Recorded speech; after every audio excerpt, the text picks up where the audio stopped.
नमस्कार, आप देख रहे हैं बड़ी खबर और मैं हूं नगमा।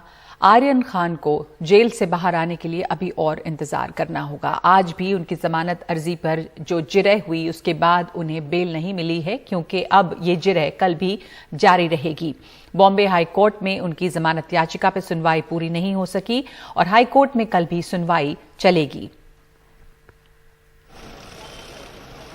आज आर्यन खान की तरफ से हाई कोर्ट में अपनी दलीलें रखते हुए पूर्व अटॉर्नी जनरल मुकुल रोहतगी ने कहा कि आर्यन खान के पास से कोई भी ड्रग नहीं मिला है। उनके पास किसी तरह का कोई ड्रग नहीं था। साथ साथ ना वो स्मोक कर रहे थे, ना ड्रग का सेवन कर रहे थे, इसलिए उनकी गिरफ्तारी की जरूरत नहीं थी। आर्यन खान कोई ग्राहक नहीं था, यानी उसने किसी से ड्रग खरीदी नहीं। वो एक खास मेहमान के तौर पर इस क्रूज पर आमंत्रित थे। एनसीबी गवाह के विवाद को हमसे जोड़ा जा रहा है। एनसीबी के किसी अफसर पर आरोप हमने नहीं लगाया, सिर्फ आरोपी नंबर 2 का साथ होना मेरे खिलाफ, यानी कि आर्यन खान के खिलाफ, यानी कि इनके जो क्लाइंट हैं उनके खिलाफ इस्तेमाल हो रहा है। कोई अपने जूते में कुछ रखता है तो मैं आरोपी कैसे? मेरे माता पिता के कारण ये केस सुर्खियों में है।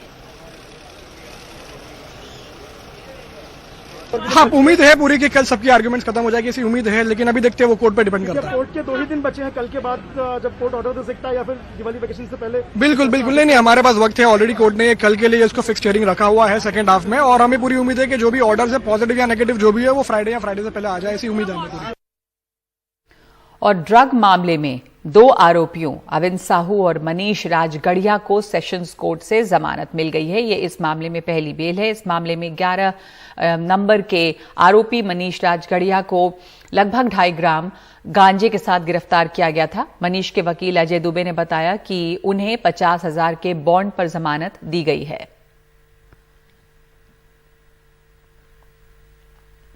नवाब मलिक ने अब से कुछ देर पहले मुख्यमंत्री उद्धव ठाकरे और गृह मंत्री दिलीप वलसे पाटिल से मुलाकात की है। उनका कहना है कि इस मामले में सही तरीके से पूरी जांच होनी चाहिए।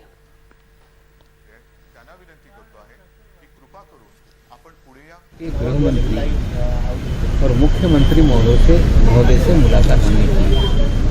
2 दिन पहले जो घटनाक्रम थी, हमने कहा था कि एसआईटी के माध्यम से इसकी जांच होनी चाहिए। आज मुख्यमंत्री और गृह मंत्री से मिलने के बाद दोनों लोगों ने पहले भी बैठक की थी और बहुत सारी कंप्लेंट इस विषय को लेकर लोगों ने दाखिल की। निश्चित रूप से तपास करके उसमें एफआईआर दर्ज होगा, जांच शुरू होगी। मुख्य रूप से घोषा भी इसमें जो मुख्य किरदार में है। हमें लगता है एफआईआर दाखिल होने के बाद जब कार्रवाई शुरू होगी तो जो सच्चाई है निश्चित रूप से वो सामने आएगी। समीर वानखेड़े पर लगे आरोपों की जांच कल शुरू होगी। इसके लिए एनसीबी की 5 सदस्यीय टीम कल मुंबई जाएगी। ये टीम डीडीजी ज्ञानेश्वर सिंह की अगुवाई में कल सुबह 9 बजे रवाना होगी। 11 बजे के बाद टीम मुंबई पहुंचेगी और टीम में डीडीजी के अलावा जोनल डायरेक्टर स्तर के अधिकारी शामिल होंगे।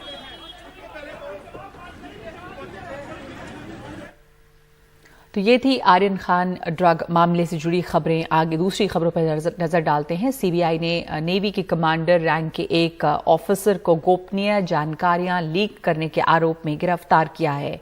2 रिटायर्ड नेवी अफसर और दूसरे लोग भी इसमें गिरफ्तार किए गए हैं। सीबीआई ने इस मामले में 19 जगह रेड की है, जिसमें दिल्ली, नोएडा और हैदराबाद शामिल हैं।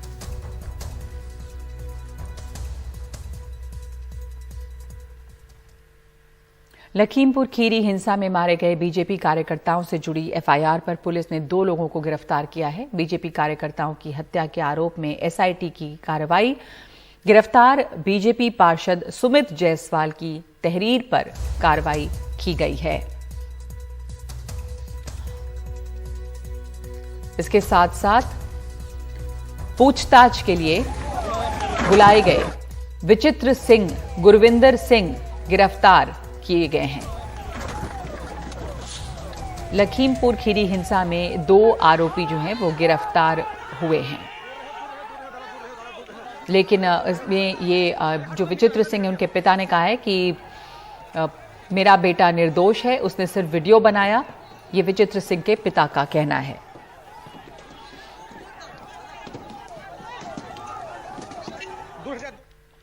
लखीमपुर खीरी मामले में उत्तर प्रदेश पुलिस की जांच पर सुप्रीम कोर्ट ने एक बार फिर सवाल खड़े किए हैं और अदालत ने यह पूछा है कि सैकड़ों किसान होने के बावजूद सिर्फ 23 चश्मदीद ही क्यों मिले।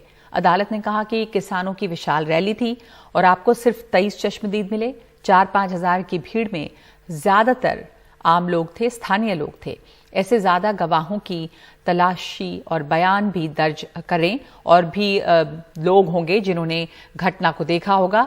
सभी चश्मदीद गवाहों को पूरी सुरक्षा प्रदान करें।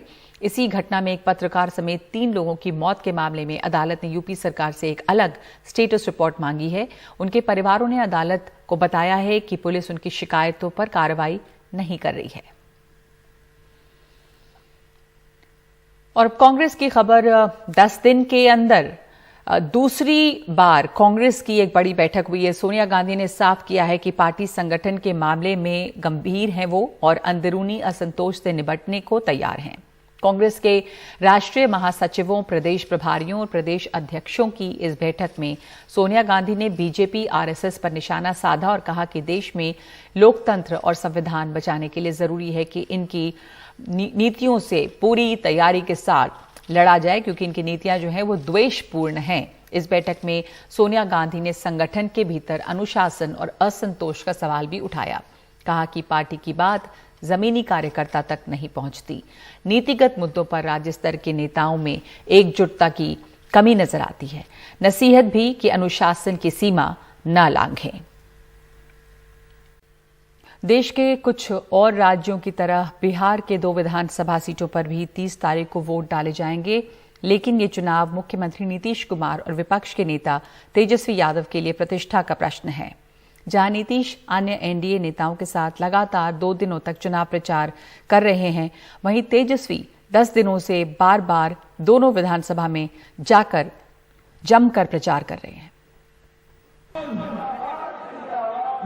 दूसरे नेताओं के साथ नीतीश कुमार वो तारापुर विधानसभा क्षेत्र में एक और सभा में पहुंचे थे। राजीव कुमार सिंह जी को विजयी बनाइए। नीतीश कुमार पिछले साल इसी सीट के साथ ही कुशेश्वर स्थान सीट भी जीतने में कामयाब हुए थे। हम तो एक ही अपील करेंगे, कल क्या था इसको भूलिएगा मत और जो भी उसके बाद किया गया है उसको ध्यान रखिएगा और एक के बाद कहीं कोई कमी रहती है उस काम को पूरा करने के लिए हम लोग प्रयास करते हैं। हम तो ये दावा नहीं करते हैं कि जितना चाहे सब काम हो गया, लेकिन फिर भी बहुत हद तक काम हुआ। नीतीश की तुलना में तेजस्वी यादव अपनी सभाओं में जनता से कुछ इस अंदाज में संपर्क और संवाद करते हैं। क्या तकलीफ है यार? बिजली भी कटौती करने लगा। तेजस्वी ने इस बार कांग्रेस की परंपरागत सीट कुशेश्वर स्थान से अपना उम्मीदवार खड़ा किया और तारापुर से यादव की जगह वैश्य उम्मीदवार दिया है। वहीं कुशेश्वर स्थान से मुसहर समुदाय का उम्मीदवार है, जिससे बेशक नीतीश के उम्मीदवार की मुश्किलें बढ़ गई हैं। हम सोचे आप लोगों के पास फिर से हम आकर के रुके, क्योंकि ये जो इलाका पूरा है ये लालू जी का गढ़ है। लेकिन इन दोनों सीटों पर चिराग पासवान और कांग्रेस ने भी अपना उम्मीदवार देकर पूरे मुकाबले को रोचक बना दिया है। बुधवार को लालू यादव तेजस्वी के साथ इन दोनों विधानसभा क्षेत्रों में प्रचार करेंगे। तारापुर से कैमरामैन हबीब अली के साथ मनीष कुमार की रिपोर्ट, एनडीटीवी इंडिया।